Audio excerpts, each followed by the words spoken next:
Hey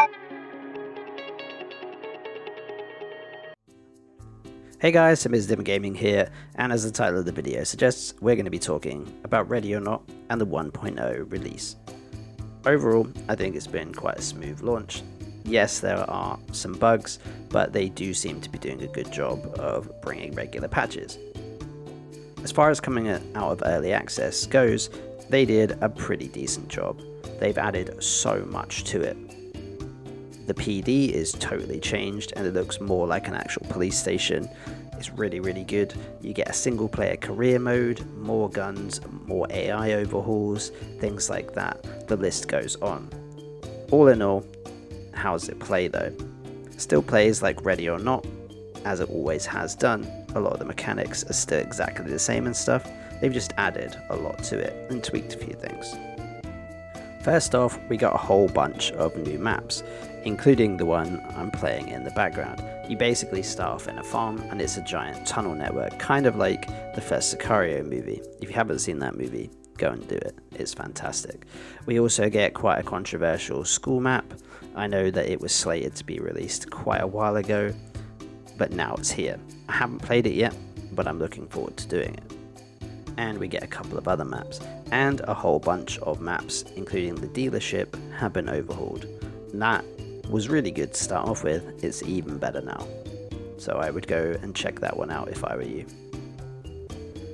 Along with the maps, they've also done a lot of tweaks to the AI, depending on the type of AI, you know, if they're the tweakers or if they're the gangbangers or the cartel members, the AI will act accordingly.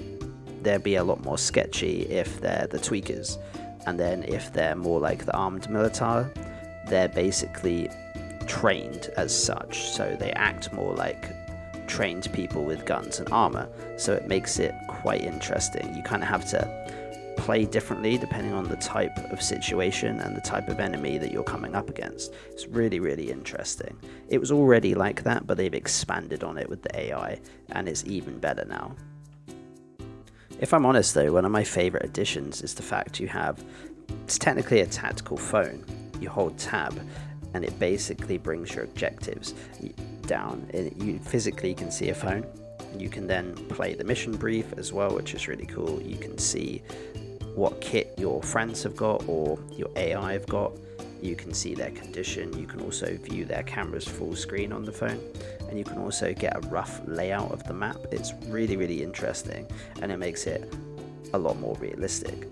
Really good feature, and I'm really glad they put it in. Expanding on that, you can actually use it quite effectively in the new career mode. The career mode's interesting because it's single player technically. You can then recruit and outfit the AI characters. They also, however, go through stress and crises, and you have to send them to therapy. Say like they get shot up or they watch a civilian die in front of them on a mission. You then have to either rest them or send them to therapy. You can even fire them as well. It's really interesting. You kind of have to look after your guys as well. I had my first SWAT team member die in front of me, and then the other 3 members of my team were in crisis, so I had to rest them and switch out for another couple of SWAT team members for a couple of missions while they recovered. Really interesting, and it actually affects how their AI plays as well. I noticed very good realistic touches. I have noticed a few bugs, however. There is a bug when you're playing with your friends. If you're the host of the server, when everyone joins in, for some reason they have your kit and your customizations. Segueing onto the customizations as well, you actually can customize your character and the gear they wear. You can customize the helmets, gloves, watches, tactical trousers and shirts, even the plate carriers, and you can unlock pieces such as helmets, color schemes, pieces of clothing by getting B, A and S ranks on the maps. It's really interesting, and it adds more replay value, because say like there's a camo pattern and a shirt you want, you have to go and do that certain mission and get a certain grade. Really interesting. But segueing back to the bugs, there is also bugs where when you're walking around, your chest rig or stab vest or plate carrier will kind of move away from your body. It's quite funny, but it's also quite annoying. It like clips through your body model. I don't really understand it and how it works myself. Also, at times the AI, your fellow SWAT team AI, they don't listen to you sometimes. If you get them to stack up, they don't listen, they'll just stand there. It's kind of annoying.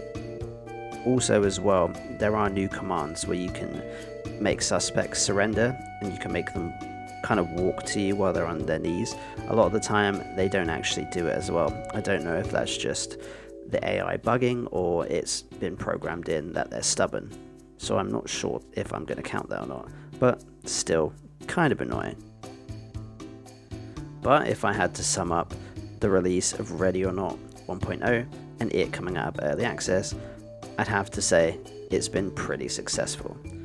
A few minor bugs, but they're normally pretty good at patching, so I'm sure a couple of patches are in the works. Also, they are pretty good at releasing statements and things on Steam and on their website, so I'd say the patches are going to be coming soon and all of these issues are probably going to be ironed out. If you play Ready or Not, let me know what you think of the release and if you're happy with it. I am very happy with it, and I've definitely enjoyed coming back to Ready or Not. It just has added a lot more replay value, and it's just been really fun to play with friends again, and even single player has just been far more enjoyable now. But that is it for the video, guys. Let me know what you think, and if you've enjoyed the Ready or Not release, and I'll see you in the next one.